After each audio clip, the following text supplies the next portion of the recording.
Welcome. In this session in linear data analysis, we'll explore zero-mean data.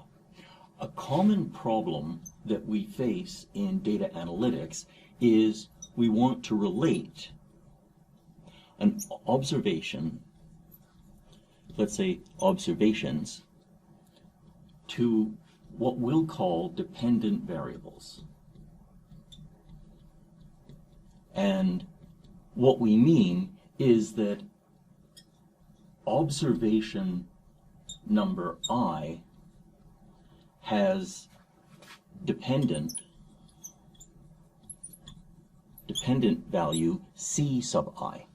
And what we want to do is we have a data matrix that has all of the observations in it, and then we have some weights, and we gather those weights into a weight vector. And what we would like to do is each of these weights will produce a summary of the observations. And the goal in what's called linear regression that we'll get to later in the course, the goal is we want each of these summaries of the observations to be approximately the dependent variable that we read out. So that's what we would like to have. And a problem is that if A is square, we might be able to solve that depending on the rank of A. If A is tall and thin, which occurs often in linear data analysis, then we have a different problem and we'll have to have some better solutions for it. For now, we won't worry about exactly how we find that W. Our problem is we need to set the data up so that this problem can be solved very well. So this is usually done by a process that's called standardization.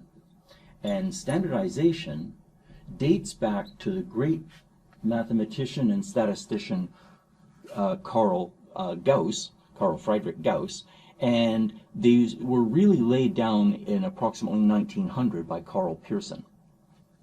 So this is in 2 steps, and these steps are: one is make the data have zero mean, and we'll describe that in just a moment.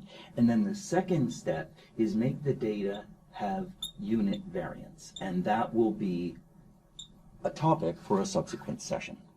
And when we have data where each column has a zero mean and each column has a unit variance, we say that that column has been standardized.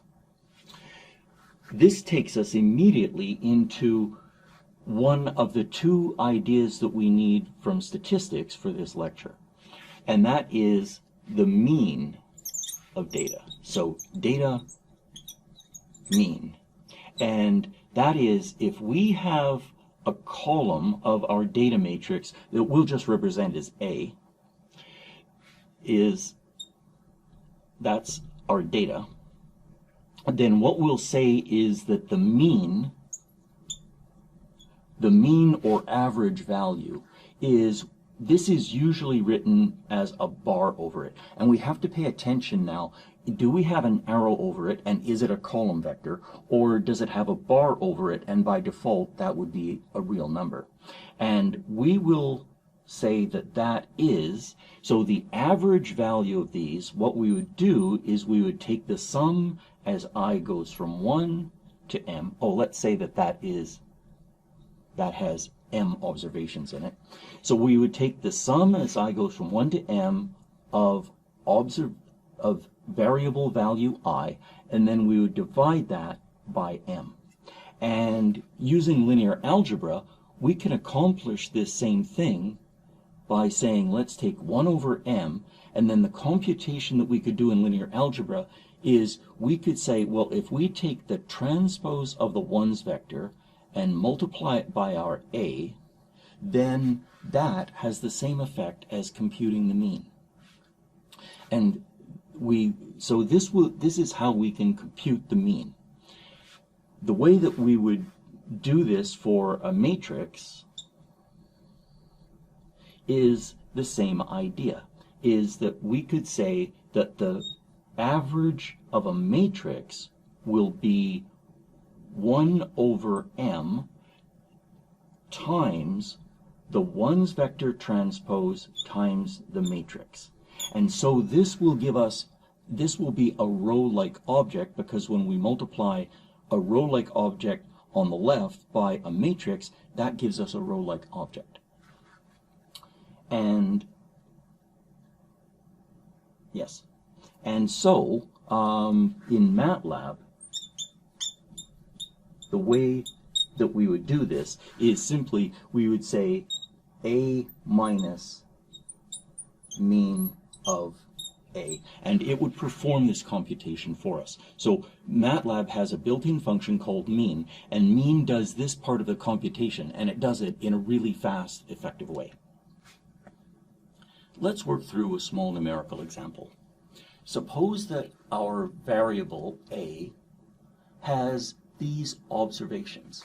Suppose that the first observation is 15, the second is 17, the third is 33, the fourth is 19, and the fifth is 3. And if we compute these, what we'll find is that a bar for this will be 17. And we can then find the zero mean version of this, so that is A minus, and strictly speaking, we should take A bar and multiply that by a ones vector, and that will be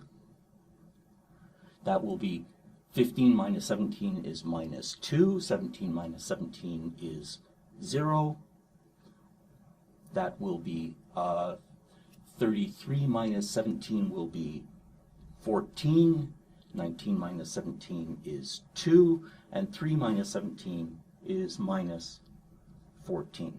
And we can quickly verify that this is a zero mean vector, because minus 2 plus 2 is 0, 14 plus minus 14 is 0. So what we have here are, we've taken our original data and we've transformed it into zero mean data.